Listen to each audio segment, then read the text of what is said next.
Hi guys, এইখন Mahindra Supro mini van. আপোনাৰ প্ৰব্লেমটো হ'ল হেড গেস্কেটৰ পানী বেগ মাৰি আছে।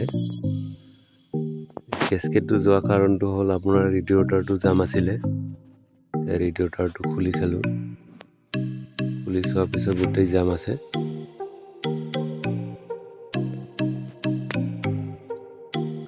ৰেডিয়েটৰটো চাফা কৰিব লৈ যাব লাগিব। আৰু আপোনাৰ যদি হেড খোলে বা গেস্কেট লগায় তেতিয়াহ'লে এইটো পাইপটো চাই ল'বা। এইটো পাইপটো আপোনাৰ জাম হ'লেও আপোনাৰ গেস্কেট লগালেও পানী গৰম হৈ থাকিব বা হিট দেখাই থাকিব। ফ্ৰী কৰি ল'বা। ৰেডিয়েটৰ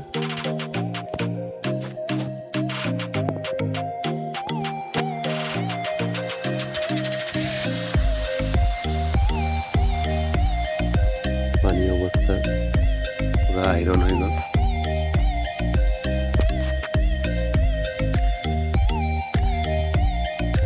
ৰেডিয়েটৰ পাইপটো চাওক, গোটেই আইৰণ চাফা কৰিব লাগিব। ইঞ্জিনটো খুলি দিম আৰু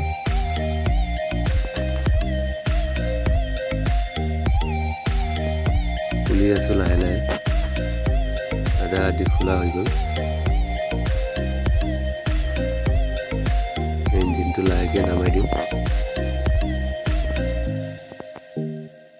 নামাই দিয়া হ'ল। এতিয়া বাহিৰত আনি কিনি খুলিম আৰু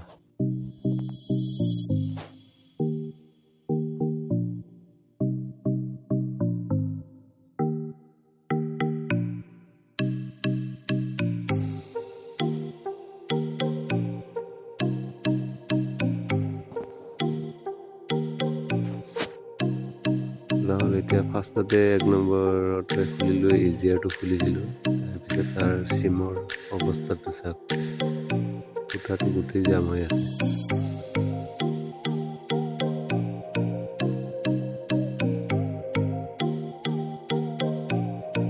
হেডটো খুলি দিয়া হ'ল।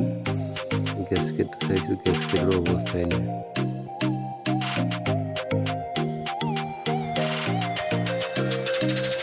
খাই যায় থাক।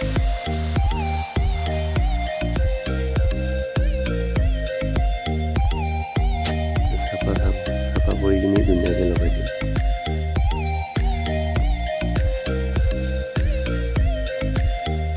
লগাই দিয়া হ'ল। আপোনালোকে টাইমিংটো চাব পাৰে। চুপ্ৰ যদি খোলে আপোনাৰ পাতলা চাইজটো থাকিব ওপৰত, বক্সটো থাকিব তলত, আৰু একে চেম।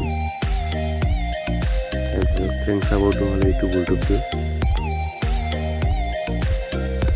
19 নম্বৰ চাইজ।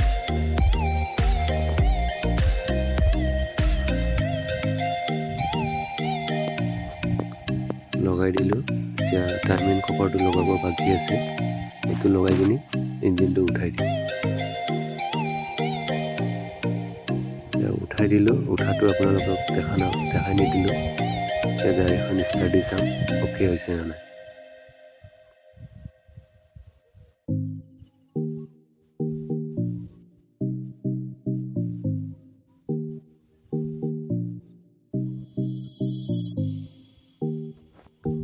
ষ্টাৰ্ট দি দিলোঁ, হাফ চেলবতে ষ্টাৰ্ট হ'ল। এতিয়া পানীটো বেগ মাৰিছে নে নাই চাব লাগিব। আপোনালোকক দেখাই দিম পানী বেগ মাৰিছে নে নাই। এইটো চাই লওক, অ'কে হৈ গ'ল। এতিয়া বেগ মাৰা নাই।